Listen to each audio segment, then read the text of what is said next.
All right, what is going on, everybody? Welcome back to another day of SaberSim's DFS office hours. It is Friday, April 21st of 2023 here, wrapping up our last show of the week. We do this show Monday through Friday, 2 p.m. Eastern. For those of you who are new here, welcome. My name is Andrew, one of the coaches over here at SaberSim. It's a show where we go over how to use the SaberSim app, answer any and all DFS related questions that you guys post live in the YouTube chat or over in the office hours channel in our Discord server. If you're not in our Discord, there's a link in the description below to get joined up. Highly recommend it as always. Gonna get the app pulled up here. Looks like we have a 12-game MLB main slate. We got a 3-game NBA playoff slate and a 4-game NHL playoff slate as well. So it should be a fun day of DFS, and then always plenty of DFS action over the weekend here.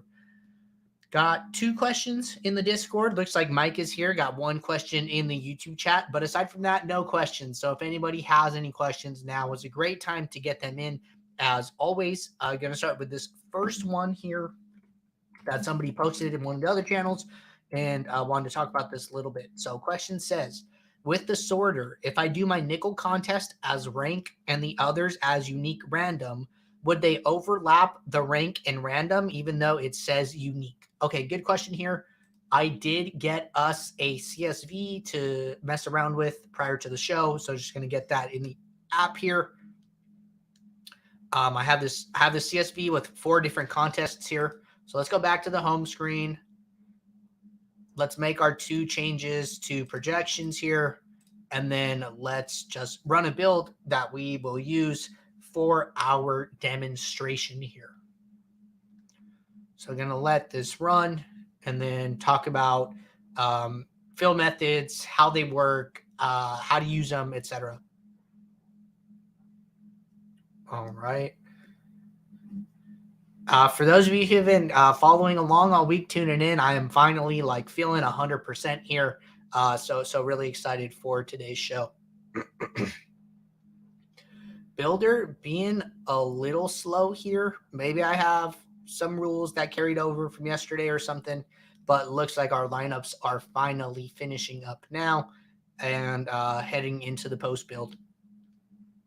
All right, so we got our lineups. I have 4 single entries here. So let's say I want to build, we'll do this a couple different ways. So let's say I have 4 lineups, right? I make my adjustments. I do whatever I want. I go into this fill entries. So if I were to use this lineup file of my 4 saved entries and I were to use rank, what would happen is when I hit fill, all of these lineups would get my number 1 lineup. So this top lineup you see right here with Aaron Nola and Ohtani, rank 1, all 4 contests got that 1 lineup. That's what happens with rank. If I use unique rank, my first listed contest will get lineup 1. My second listed contest will get lineup 2, and then lineup 3, and then lineup 4 in descending order based on the contest that you have here. So that's what unique rank will do. Unique random, what it would do is that it would use all 4 lineups, but lineup 4 might go into your top contest. Lineup 3 might go into your last contest. It'll randomly fill them, but it will make sure that each lineup gets used once before using another lineup here. Now, let's say that you did, maybe you unchecked 2 contests and you only left 2 checked.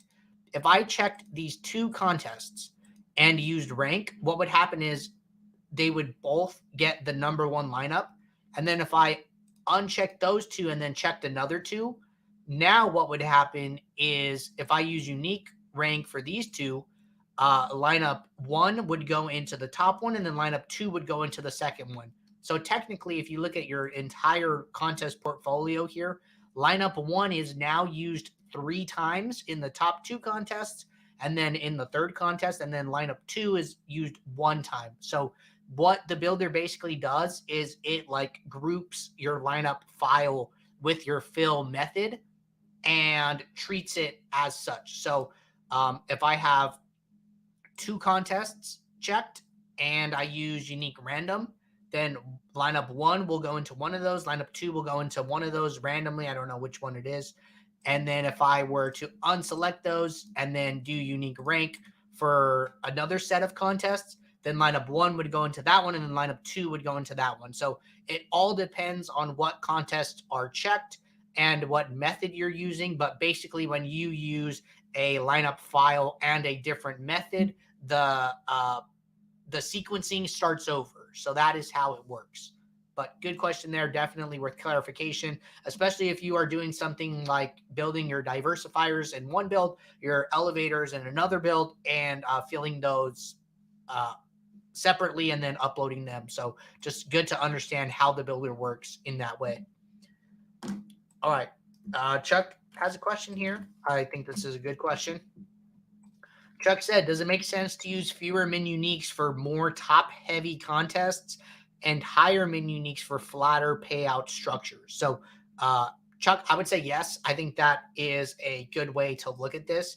Also, one thing to like piggyback on that is that if you're playing a lot of satellite contests, you're playing, the satellites under $3, you get some entries into some of the higher dollar contests. I think that FanDuel is a great place to do this. FanDuel, their satellites usually overlay pretty often, and you could get into some higher dollar contests, get access to those at a discount, right? But let's say that you have 3 entries into a contest that is like a 60 max, where there are players in those contests that are maxing those out. I think that if you only have a small number of entries into this contest that is that takes a lot more entries to max, I think that you should be shooting for really high upside lineups with the small number of entries that you have. So I think that top heavy payout structures make sense to use less min uniques. I think contests where you're not maxing out, you can use less min uniques and kind of shoot for higher upside. But I think that using min uniques in contests with flatter payout structures does make a lot of sense. So I'm right in line with you here. Not too many thoughts to add on that one. All right. Question from Mike Carr. On a 20 max MLB contest, do you choose your starting pitchers or run and use the Sims starting pitchers? So good question. I mean, I think that for me, I'm usually doing like a research build and trying to find some leverage spots that I want to take advantage of. So usually I'll do like a 0-9 build for like my pitchers, just kind of see like what pitchers we like with no correlation involved. And then I'll do a one for my batters and do like a modified correlation build. So I'm using the outcomes of those builds to figure out what I want to do. I would say that one thing that I'm always looking for specifically in those builds is like, is there a spot where we like the pitcher, but we also kind of like the batters? And I'm being very cautious with those situations in particular to make sure that all of my lineups don't ride on one side or another of a particular game. Let's say that this it's highly unlikely to like Colorado here, but like let's just say, for instance, let's say that we like Aaron Nola today in some builds that we run, but then let's say on the other side we also like Colorado, and then now I have 60% Aaron Nola, but then I also have like 25% Colorado stacks. That situation makes me like pretty nervous to have 85% of my lineups basically riding on the outcome of one game on this 12 game slate. So I will just manage my exposure to that individual game a little more carefully.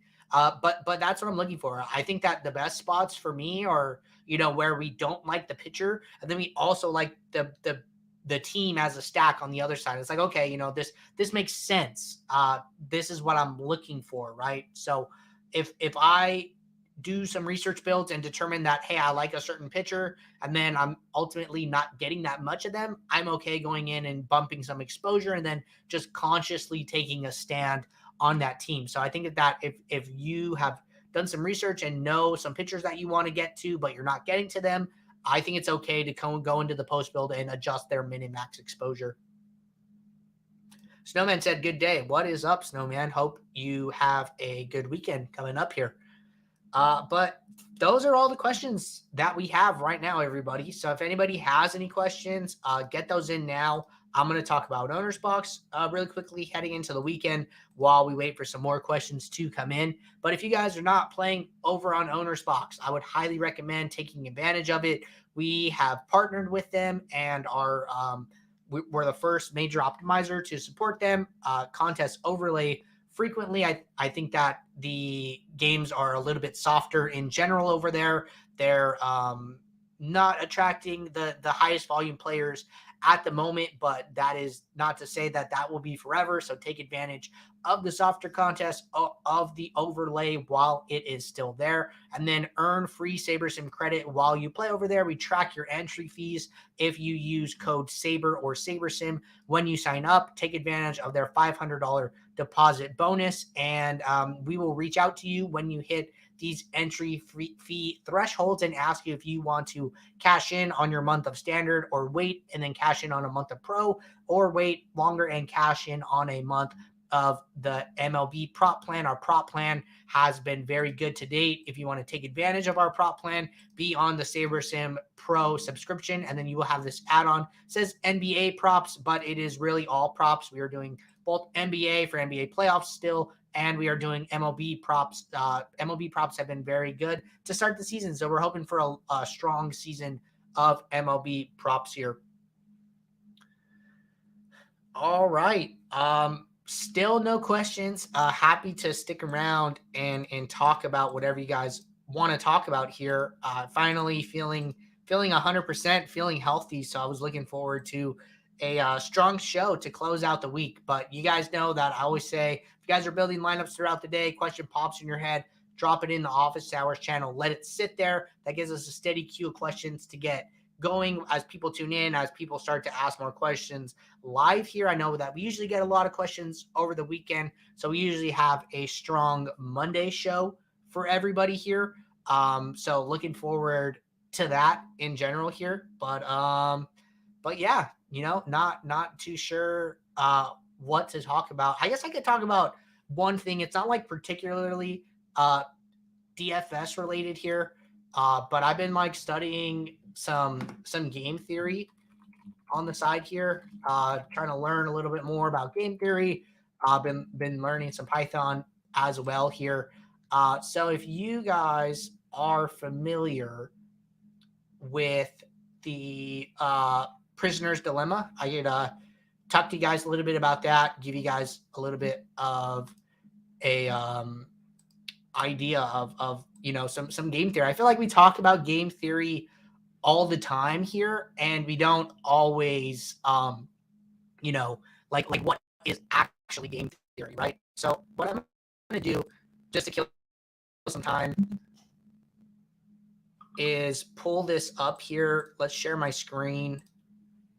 So you guys should see like this MS Paint here. I'm going to move myself off to the side. So, okay. So I am going to draw this here. So let's say, so if you guys are familiar or aren't familiar with the prisoner's dilemma. So basically it's this situation where these two people rob a bank, let's say, and then they get caught. They go to what's it called? Like the interrogation room, and their options are, you have person one here, and then you have person two, and the interrogator basically gives them both a deal. And they say option A is you don't confess and you don't say anything, or option B is you rat out your partner and you get a better deal here, right?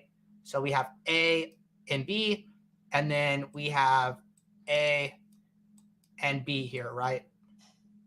So option A is don't rat, basically, like don't give up the other person here.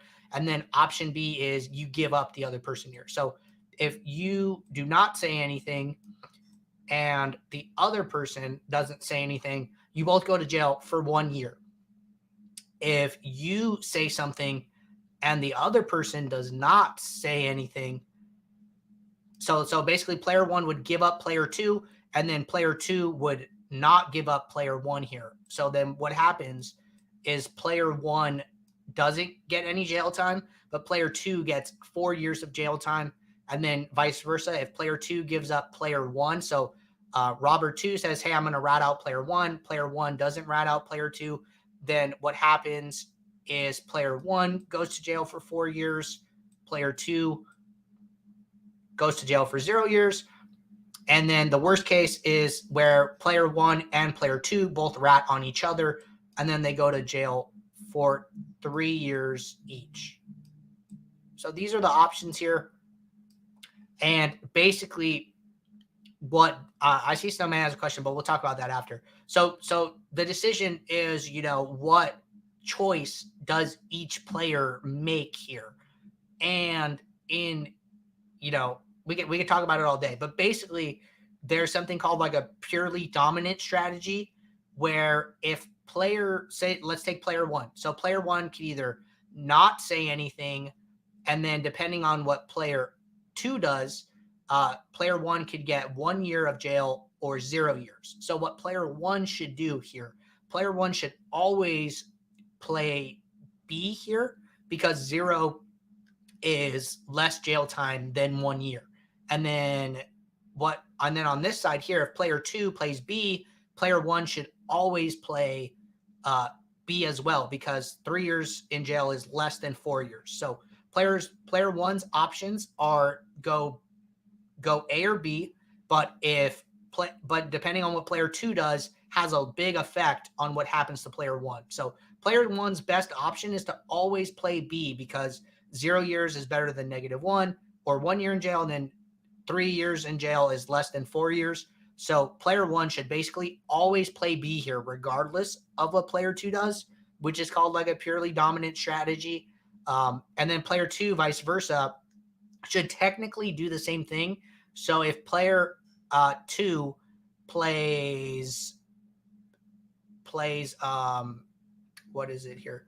So if player two plays B, so 0 years in jail is better than 1 year in jail if player one plays A, and then if player one plays B, 3 years in jail is better than 4 years in jail. So it's really interesting that both players' best option actually leads them to both be in jail for 3 years.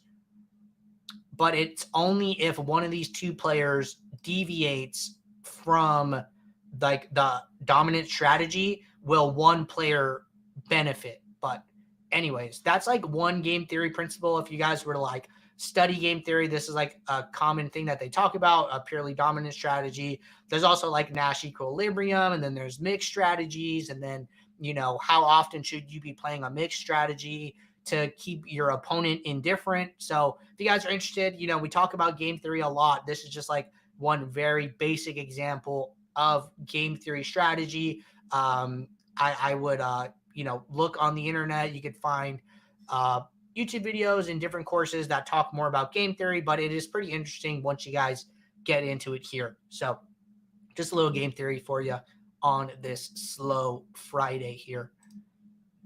And then looks like Snowman had a question, said, how did you get better? What's your biggest win ever? So great question here.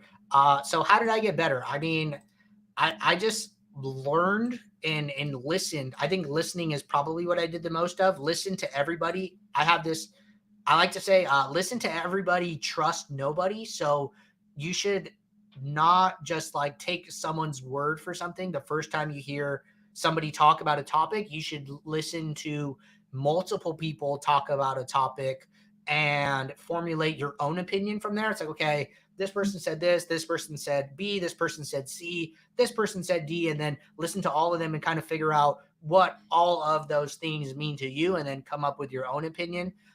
So I was a SaberSim member when Office Hours was originally started. When Jordan started the show, I used to be in the show asking questions all the time. I don't think I've ever missed an Office Hours. I've either watched it or run the show. So that's like a long running thing that I'm like kind of proud of. But listening to everything, I think across the industry, you could learn different things, get opinions from different people. There are good DFS players all over the place. Be plugged into the communities, whether those are different Discords, whether that's like DFS Twitter. I'm still trying to get better. I've spent time learning Excel formulas and different ways to do things in Excel. Like I said, I'm currently learning some Python to try and be able to do some back testing. I'm learning some game theory, like I just kind of showed you guys, and just trying to learn all different ways I can. You could see my biggest wins over in the winner circle, which I'll pull up. Proud of those. Really, really cool and awesome.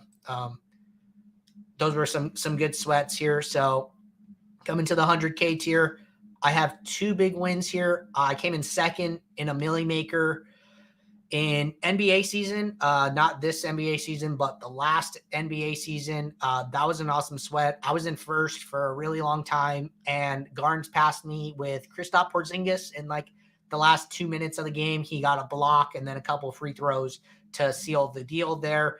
And then I had a 100K win that same season in a large field GPP. And that one was a little bit not as much of a sweat down the stretch. I was the one coming from behind here to pass the guy who ended up in second place. So those are my 2 big wins, or 6-figure wins. I've had some 5-figure wins along the way in MLB and NBA and some other sports, but really proud of those 2. Can't thank the team enough for the awesome product that they put out, and that is partially what led to me joining the team here.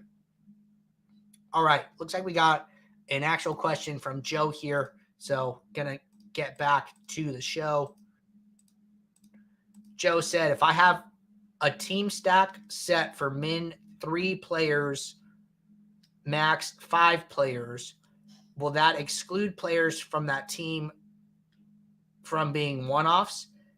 If other lineups they aren't stacked in, yes, it will. So what you were saying is, like, if you have a rule where it says, hey, or even like a team stack rule where it says min 3 players, so that means that any lineup where Oakland shows up, they will have 3 players in it. So if you're trying to make a rule, well, see, it's kind of hard. I don't think you could do it any other way. You're basically saying, like, hey, if Oakland is in this lineup, then you must have 3 players from Oakland. So you will be limiting their ability to come into a stack. If you care more about maybe specific players from a team, what you could do is do like a if-then rule.